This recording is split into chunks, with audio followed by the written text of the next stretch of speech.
વર્ષ 2025ના પ્રથમ દિવસે જ રાજ્ય સરકારે બનાસકાંઠા જિલ્લાના વિભાજનનો લીધો મોટો નિર્ણય। વિભાજન બાદ બનાસકાંઠાને વાવ-થરાદ જિલ્લાનું થશે નિર્માણ।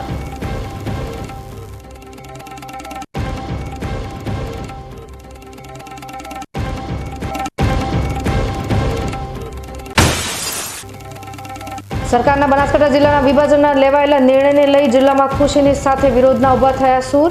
ધાનેરાના આગેવાનોએ બનાસકાંઠા જિલ્લામાં રહેવાની તો કાંકરેજના લોકોએ પાટણમાં જવા કરી માંગ।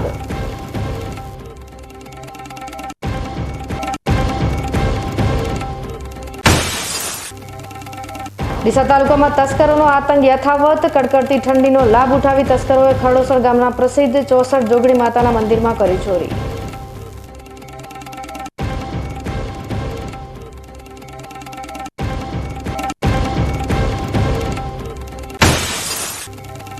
અને પાલનપુરમાં વાલ્મીકી સમાજમાં પ્રથમવાર બન્યો ચક્ષુદાનનો આવકાર્ય પ્રસંગ। હૃદયરોગના હુમલાથી મોતને ભેટનાર ગીતાબેનના ચક્ષુનું પરિવારજનોએ કર્યું દાન।